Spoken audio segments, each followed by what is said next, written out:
Et bien le bonjour messieurs dames, on se retrouve pour la petite vidéo de la semaine dans laquelle on va parler du gluten et de ses conséquences sur la santé parce que c'est un sujet sur lequel il y a beaucoup à dire entre le gluten qu'on entend être inflammatoire, l'intolérance au gluten, le gluten qui serait responsable de tout un tas de maux, tout un tas de problématiques de santé. Ça me paraissait vraiment important de faire un point à ce niveau-là et notamment de partir de vos potentiels symptômes, à savoir est-ce que le gluten peut être à l'origine de la fatigue chronique, des troubles articulaires, des douleurs, etc. Donc voilà, ça me tenait à cœur de faire cette vidéo, de vous parler de ce sujet parce que, encore une fois, il y a vraiment… le gluten finalement est un sujet vraiment très clivant. On a d'un côté les pros, si je puis dire, les pros anti-gluten, en tout cas ceux qui sont vraiment anti-gluten, qui vont accuser le gluten de tous les maux, qui vont conseiller à tout le monde d'arrêter de manger du gluten, de fortement le réduire, etc. Et d'un autre côté, on a les personnes pour qui le gluten n'est absolument pas un sujet en matière de santé, que ce soit des gens un peu lambda ou des praticiens de santé. Donc entre les deux, entre ces deux extrêmes, ça me paraissait important de faire un petit point au niveau de la littérature scientifique, de voir ce qu'il en ressort et de partir encore une fois de vos symptômes et de vos troubles, voilà, vos douleurs. Alors, donc sans plus tarder, je vous propose qu'on rentre directement dans le vif du sujet. Donc, qu'est-ce que le gluten exactement? Alors, le gluten, c'est un ensemble de deux protéines. Donc, on a d'une part les gluténines et d'autre part les prolamines. Donc, les prolamines, c'est une famille de protéines qu'on retrouve dans la plupart des céréales, On va en retrouver dans le seigle, dans l'avoine, dans le blé, etc. Et la prolamine du gluten s'appelle la gliadine.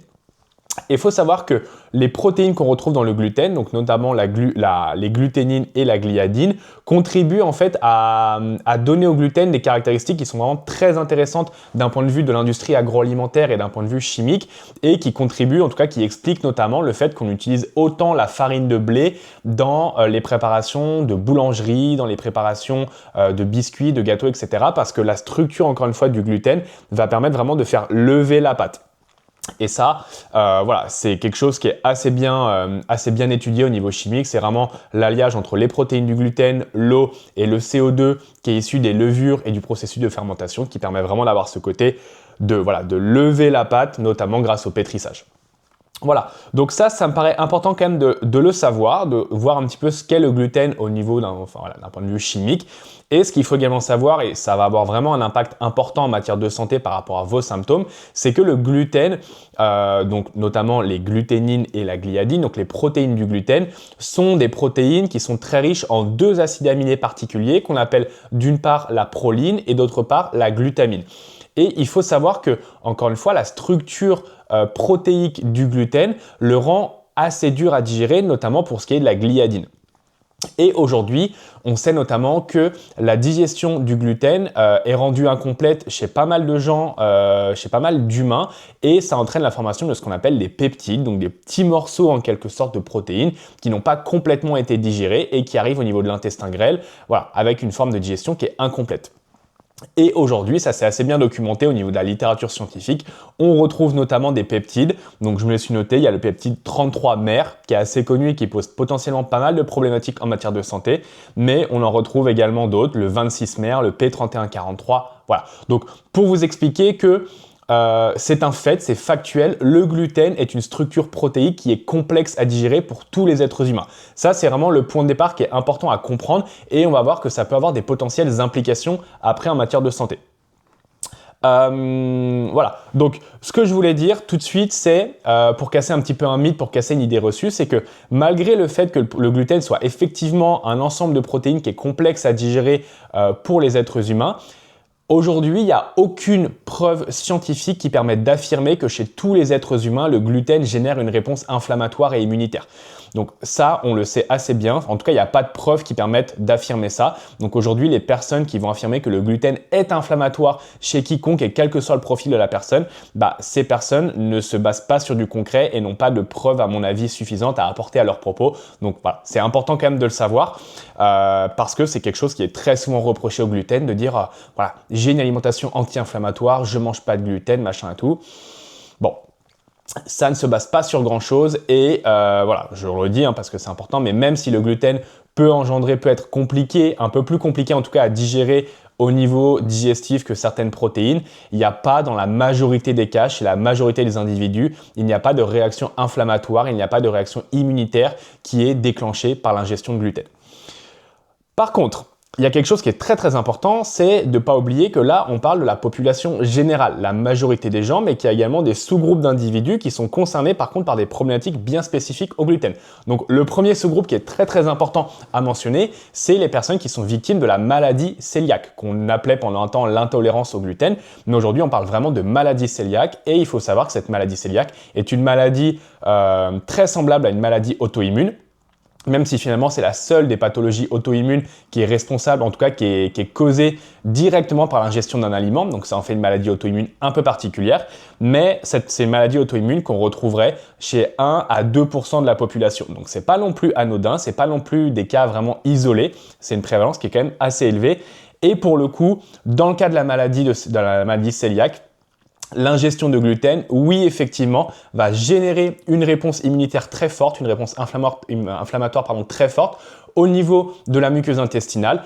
Et en fait, cette réaction inflammatoire va contribuer à détruire ce qu'on appelle les villosités intestinales, qui sont des formes de petits replis comme ça de la membrane intestinale, qui permettent en temps normal d'absorber les nutriments et d'éviter le passage dans le sang de certains autres. Donc, ça, c'est vraiment très très important de garder en tête que le cas de la maladie cœliaque est un cas très particulier où oui, il y a une réponse inflammatoire, mais que ce n'est pas quelque chose qu'on retrouve dans la population générale. Donc, vu que la prévalence de la maladie cœliaque est quand même de 1 à 2%, ça me paraît important. Si vous avez aujourd'hui des symptômes de troubles digestifs, de douleurs articulaires, de troubles de l'humeur, de fatigue chronique, de brouillard mental, etc., ça me paraît quand même important de vous renseigner sur la maladie cœliaque et je cherche le mot, d'éliminer ce diagnostic. Les mouches. Voilà, d'éliminer ce diagnostic, d'accord. Donc, en termes de diagnostic, comment ça se passe? On va commencer d'abord par effectuer des tests sérologiques, donc des tests qui sont tout à fait spécifiques à la maladie cœliaque. On va retrouver premièrement les IgA, donc je dis bien IgA, attention à ne pas se tromper, antitransglutaminase, d'accord? Et deuxièmement, on va avoir ce qu'on appelle les IgE anti-endomysium, qui sont un petit peu moins spécifiques, un petit peu moins utilisés en biologie courante. Le test vraiment de référence étant les IgA antitransglutaminase. Il faut savoir que ces tests sont quand même assez fiables, assez précis, assez spécifiques, mais qu'il y a un certain pourcentage de faux négatifs. Donc, si vous voulez vraiment aller à fond dans la démarche et faire les tests de manière vraiment exhaustive et rigoureuse, je vous recommande dans un premier temps de faire la partie sérologique et éventuellement de compléter avec une biopsie intestinale pour voir l'état de votre intestin et voir s'il n'y a pas eu d'attaque vraiment sur les structures de l'intestin directement. Voilà, donc je rentre pas trop dans le détail de ce mécanisme inflammatoire, parler des cytokines, pas des hormones mais des protéines, des voies métaboliques, des voies inflammatoires qui sont impliquées dans la maladie cœliaque, ça me paraît pas forcément pertinent, mais gardez en tête que la maladie cœliaque est un cas tout à fait particulier de réaction inflammatoire associée au gluten et que dans la majorité des cas, on ne retrouve pas de réaction inflammatoire suite à la consommation de gluten. Ceci étant dit, messieurs, dames, on a quand même, parce que là on a fait un petit peu le noir ou le blanc, on a fait le cœliaque et on a fait la population générale, on a des nuances de gris au milieu, un petit peu entre les deux, qui sont de mieux en mieux documentées au niveau de la littérature scientifique depuis la fin des années 2000, début des années 2010. Et on parle aujourd'hui de sensibilité non cœliaque au gluten ou au blé. Et vous allez voir que la terminologie sensibilité non cœliaque au gluten ou au blé, vous allez voir qu'elle a son importance, on va y revenir juste après. En tout cas, donc ce qui est important, c'est que si vous faites les tests donc les tests sérologiques pour la maladie cœliaque, que vos IgA antitransglutaminase sont négatives, qu'il n'y a pas de dommage au niveau de la biopsie, qu'il n'y a pas de dommage structurel sur votre intestin grêle, a priori, vous ne souffrez pas de la maladie de cœliaque. Donc ça, c'est plutôt une bonne chose parce qu'il faut savoir quand même que la maladie cœliaque, c'est un vrai problème en matière de santé, c'est une vraie pathologie qui est handicapante, qui est invalidante et qui plus est, qui est souvent associée à la survenue ou en tout cas à la découverte d'autres pathologies auto-immunes comme le diabète de type 1, la polyarthrite rhumatoïde et j'en passe. Donc, si malgré le fait que ces résultats soient négatifs, vous continuez à avoir des troubles digestifs, un état de fatigue, un brouillard mental, des troubles de l'humeur, difficulté à se concentrer, douleurs articulaires, ballonnement, diarrhée, constipation, j'en passe, c'est des meilleurs. La liste de symptômes peut être vraiment assez large, assez conséquente, d'accord ? Et a fortiori, si vous remarquez que c'est associé à la consommation de gluten, de céréales ou de ce genre de produits, je vous recommande vraiment de creuser cette question de la sensibilité non cœliaque au gluten ou au blé. Donc, à ce niveau-là, hop, j'avance un petit peu sur mes notes. À ce niveau-là, il faut savoir que on serait sur une prévalence d'environ 10% de la population générale. Donc, c'est quand même assez important. Et que pour le coup, dans cette sensibilité non cœliaque au gluten, on peut retrouver une réaction inflammatoire plus ou moins importante suite à la consommation de gluten. On peut retrouver une augmentation de la perméabilité intestinale qui est plus ou moins importante, pareil, dépendant des cas de figure, dépendant des outils qui sont utilisés, mais notamment quand on mesure le taux d'une certaine protéine dans le sang qu'on appelle la zonuline, on se rend compte que les personnes qui se déclarent victimes de sensibilité au gluten non cœliaque ont des taux de zonuline plus importants. En gardant en tête que malheureusement la zonuline dans le sang n'est pas forcément un marqueur très précis de la perméabilité intestinale et que normalement on recherche plutôt à quantifier la zonuline dans les selles, la zonuline fécale. Voilà. Donc, toujours est-il que ce qu'il faut vraiment garder en tête, messieurs, dames, c'est qu'aujourd'hui, ce qu'on sait, en tout cas ce qu'on soupçonne, et c'est précisément le problème, vous allez comprendre pourquoi, dans la littérature scientifique, c'est que la sensibilité au gluten ou au blé pourrait venir de plusieurs choses en simultané ou pas, mais qu'il pourrait y avoir plusieurs coupables en quelque sorte. Et c'est bien là le problème, c'est ce qui rend finalement le diagnostic et l'identification des causes assez compliqué. Donc on retrouve potentiellement effectivement le gluten, qui pourrait, sans maladie cœliaque, mais quand même poser des problèmes au niveau digestif, au niveau gastro-intestinal. On peut retrouver également une certaine forme de fibre qui appartient à la famille des FODMAP, une fibre donc soluble fermentescible qu'on appelle les fructanes. Et ça, il y a des études qui, pour le coup, démontrent clairement que ça pourrait être responsable de pas mal de symptômes digestifs en lieu et place du gluten, alors que même les personnes se pensaient sensibles au gluten. En fait, elles seraient sensibles aux fructanes, aux fibres. Et donc ça fait le lien troisièmement avec ce qu'on appelle le syndrome de l'intestin irritable, où finalement on se rend compte qu'entre syndrome de l'intestin irritable et sensibilité non cœliaque au gluten, parfois, les symptômes peuvent être assez confondants, peuvent être assez similaires et qu'il y a pas mal de confusion sur finalement est-ce qu'on est plutôt dans l'un ou plutôt dans l'autre. Donc voilà, je répète, donc on a le gluten, les fructanes, le syndrome de l'intestin irritable. On retrouve également ce qu'on appelle les inhibiteurs enzymatiques, donc inhibiteurs de l'alpha-amylase et de trypsine. Ça, c'est quelque chose qui est pareil assez bien documenté et en fait, ce sont si vous voulez, des protéines qui sont produites par les plantes pour se protéger à la base des prédateurs, des agressions, et qui sont très mal digérées par le système digestif humain et qui pourraient générer une forme de réponse inflammatoire. Et il y a également un cinquième facteur qui est très très important, c'est que chez les personnes qui se déclarent comme sensibles au gluten, on pourrait avoir finalement un effet nocebo qui est assez important et ça c'est bien montré dans certains... Ah, décidément, les mouches, elles me fatiguent. C'est les joies du direct, désolé.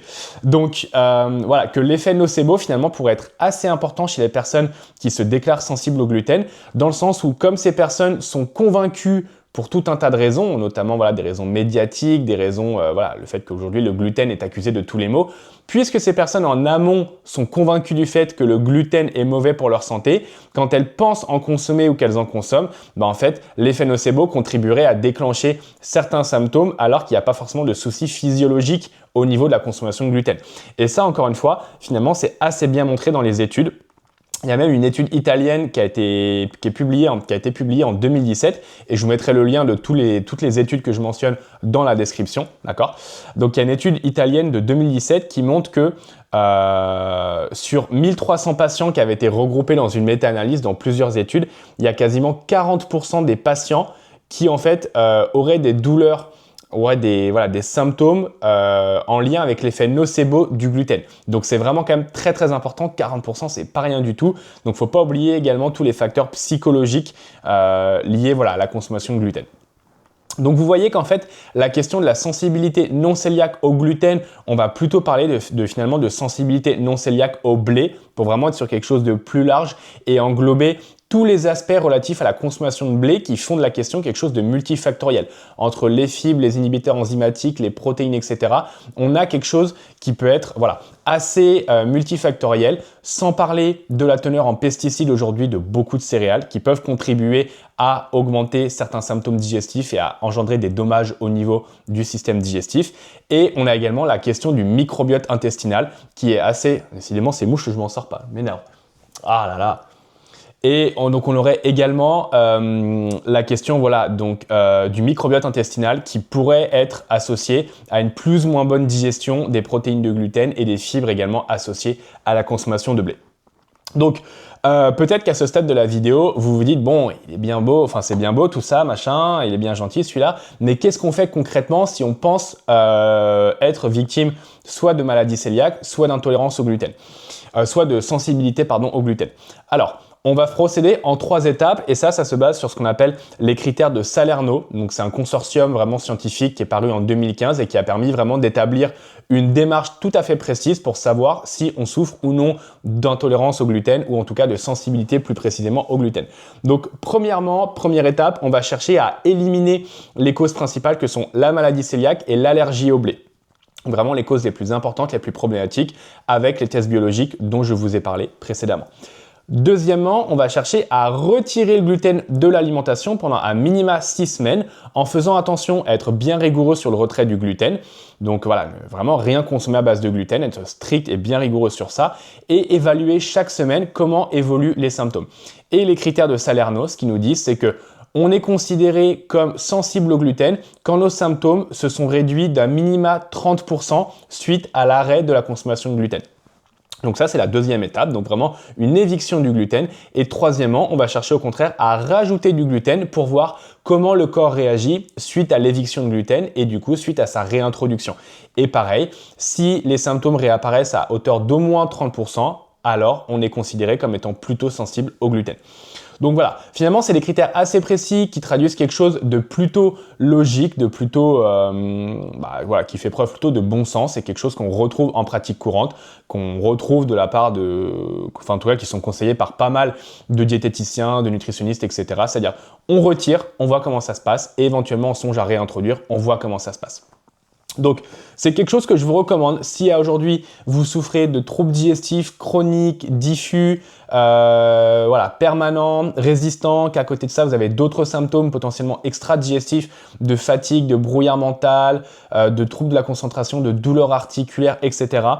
Voilà, soyez attentifs sur qu'est-ce qui peut déclencher ces symptômes. Est-ce que est-ce que ça peut être plutôt les fibres, est-ce que c'est les produits laitiers ou est-ce que ça peut être justement le gluten et les céréales associées? Donc on va plutôt parler du seigle, de l'avoine, du blé et de l'orge avec l'acronyme SABO qui est plutôt simple à retenir. Donc essayez voilà, d'identifier comment se manifestent vos douleurs, en tout cas vos symptômes digestifs, extra-digestifs. Et si vous pensez que le gluten peut être en cause, faites d'abord les tests les plus importants qui permettent d'éliminer un diagnostic de maladie cœliaque. Ensuite, retirez et rajoutez et voyez un petit peu comment ça se passe. Voilà messieurs, dames, je vous propose qu'on s'arrête là pour aujourd'hui. On est déjà à 18 minutes, ça fait une bonne petite vidéo. J'espère qu'elle vous aura plu. Le mot de la fin, la conclusion, c'est que le gluten pour la majorité, pour l'immense majorité des gens, n'est pas un problème, n'est pas inflammatoire, n'est pas associé à de multiples problématiques de santé comme on peut l'entendre. Mais il y a effectivement 1 à 2% de la population qui sont vraiment très intolérants au gluten, chez qui le gluten doit être évité, doit être vraiment proscrit à tout prix. Et il y aurait environ 10% de la population voilà, sur lequel on serait un petit peu plus ambivalent. On a une sensibilité au gluten ou au blé qui serait voilà, un petit peu plus subtile. Donc, voyez comment ça se passe pour vous, n'hésitez pas à le retirer en gardant en tête que retirer le gluten, c'est quand même quelque chose de complexe au niveau psychologique et social. Quoi qu'en disent certains, c'est pas évident. Ça demande pas mal d'ajustements sur la constitution des repas, sur l'organisation dans les courses, etc. Donc, je vous recommande vraiment de faire cette démarche pour les bonnes raisons. Si c'est juste voilà, pour faire comme le copain, comme le voisin ou parce que c'est à la mode, parce que oui, je pense qu'il y a effectivement un effet de mode dans le sans gluten. Voilà, je vous recommande pas de le faire parce que vous verrez que le gluten, c'est quand même, en tout cas manger sans gluten, c'est très très contraignant. Par contre, il n'y a pas qu'un effet de mode derrière le sans gluten, il y a aussi des personnes qui en ont vraiment besoin, qui peuvent vraiment en retirer les bénéfices. Donc voilà, je vous laisse vous faire votre propre avis, votre propre expérimentation. J'espère que la vidéo vous aura plu. N'hésitez pas à mettre un petit pouce bleu, un petit commentaire et à la partager si jamais ça vous a plu. Et je vous dis à bientôt pour une autre vidéo. Allez, bye!